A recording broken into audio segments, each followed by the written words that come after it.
आपका इस वीडियो में हार्दिक स्वागत करता हूं। आज मैं आपको बताने जा रहा हूं कि जो हमारे 12th के बच्चे होते हैं वे 12th के बाद क्या कर सकते हैं। तो जनरली हमारे पास 12th में 3 सब्जेक्ट होते हैं, साइंस, कॉमर्स, आर्ट, ये सब्जेक्ट होते हैं। तो साइंस सब्जेक्ट के अंदर 2 सब्जेक्ट आते हैं, मैथ्स एंड बायोलॉजी। जो मैथ सब्जेक्ट होता है उसमें फिजिक्स, केमिस्ट्री, मैथ होता है और हिंदी इंग्लिश कॉमन होती हैं, सब सब्जेक्ट कॉमन। तो मैथ वाला बंदा 12th पास करने के बाद इंजीनियरिंग कर सकता है, बीएससी प्लस बीएड कर सकता है और बैंकिंग में जा सकता है, बीकॉम कर सकता है और भी अदर एग्जाम डिग्री कर सकता है।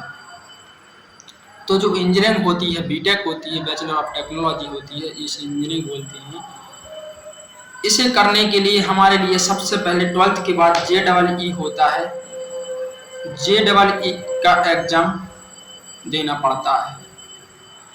उसके कट ऑफ के बेस पर हमारे लिए सिटी के टॉप इंस्टीट्यूट में लिस्ट में नाम आता है। अगर आपने ये पास कर लिया तो आपके लिए टॉप NIT कॉलेज मिल सकते हैं, गवर्नमेंट कॉलेज मिल सकते हैं। उसके बेस पर आपका एडमिशन हो जाएगा। अगर आपका JEE का एग्जाम नहीं निकला तो आपके पास दूसरा इंजीनियरिंग करने का ऑप्शन होता है, जो कि प्राइवेट कॉलेज होते हैं। देखो, प्राइवेट कॉलेज का ऐसा है कि यार अभी बहुत ही कंपटीशन है, तो आपके लिए कई कॉलेज वाले इनवाइट करेंगे 12th के बाद कि यार हमारा कॉलेज में एडमिशन ले लो, हमारे कॉलेज में एडमिशन ले लो। तो आपके लिए बहुत ही समझदारी भरा कदम होगा कि आप अच्छे से कॉलेज में एडमिशन कराएं जहां कंपनी कैंपस प्लेसमेंट आते हैं, क्योंकि आपका एडमिशन तो हो जाता है स्कॉलर बेस पर और आपकी थोड़ी बहुत फीस भी लगती है। पैसा तो लगता ही है, बाकी खाना खर्च का, रहने का, टाइम भी लगता है। तो ये मत सोचिएगा कि यार प्राइवेट कॉलेज है, जैसे तैसे पढ़ाई तो वही करनी मिल रही है जो कि गवर्नमेंट में मिल रही थी, यही मिल रही है, अपना कोया लग रहा है। इंडस्ट्री में बहुत ही कंपटीशन है, जॉब बहुत ही कम है। आपके लिए सेल्फ लर्निंग करनी पड़ेगी, क्योंकि कॉलेज में सब नहीं सिखाया जाता, प्रैक्टिकल नॉलेज नहीं सिखाया जाता, थ्योरेटिकल तो सिखा दिया जाएगा। उसमें भी भाई बहुत ही ज़्यादा लर्निंग होती है, बहुत ही ज़्यादा पढ़ाई होती है। फर्स्ट ईयर क्लियर करना बहुत ही कठिन होता है। उसमें मैथ जैसे सब्जेक्ट टॉप NIT जैसी यूनिवर्सिटियों में एग्जाम में बैक दे देते हैं, फेल कर देते हैं और प्राइवेट में भी फेल कर देते हैं, क्योंकि कॉपी तो बाहर चेक होने जाती है। ठीक है, तो ये स्टोरी होती है। पढ़ाई अच्छे से करनी पड़ती है और सेल्फ लर्निंग करनी पड़ती है, प्रैक्टिकल फोकस करना पड़ता है, तब आपको इंडस्ट्री में जॉब आसानी से मिल सकती है। प्राइवेट इंडस्ट्री में जॉब भर कर। दूसरा है जो BSc प्लस BEd या BSc। आप लोग 12th के बाद मैथ से BSc कर सकते हो। जो लोग टीचिंग में जाना चाहते हैं उनके लिए BSc plus BEd and BSc बहुत ही अच्छा ऑप्शन होगा। इसमें आपके लिए फिजिक्स, केमिस्ट्री, मैथ जैसे कोर सब्जेक्ट होते हैं जो कि आपके लिए पढ़ाए जाते हैं। उसके बाद आप लोग MSc भी कर सकते हो और आगे जाने के लिए उसके बाद PhD वगैरह भी कर आप उसमें मास्टर हासिल कर सकते हो। तो ये हो गया टीचिंग वालों के लिए। उसके बाद होता है कि आप लोग बीकॉम कर सकते हो। जो लोग बैंकिंग में जाना चाहते हैं वो लोग बीकॉम कर सकते हैं। इसमें भी अच्छी गवर्नमेंट जैसी कॉलेज हैं, वहाँ एंट्रेंस एग्जाम देना पड़ता है, IIM जैसे। उसके बाद होता है BBA, bachelor of business administration. जो लोग बिजनेस करना चाहते हैं तो BBA कर सकते हैं। तो ये हो गई मैथ वालों की स्टोरी। अब जो होता है हमारे पास साइंस सब्जेक्ट के अंडर, जो कि आज के समय में सबसे ज़्यादा बच्चों का 12th में फेवरेट सब्जेक्ट बना हुआ है, बायोलॉजी। कोरोना काल के बाद इस सब्जेक्ट में बच्चे आंख मीच कर बायोलॉजी सब्जेक्ट चॉइस कर रहे हैं।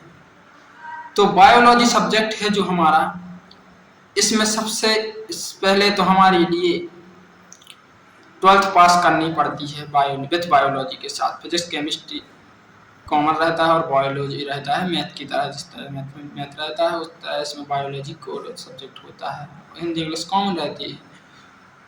इसके बाद ये पास करने के बाद इसके बाद इनके पास ऑप्शन होता है नीट का, नेशनल एलिजिबिलिटी इंट्रेंस टेस्ट, जो कि बहुत ही टफ एग्जाम होता है। इसके लिए बच्चे कोटा जैसी इंस्टीट्यूट में माने कोचिंग करने जाते हैं।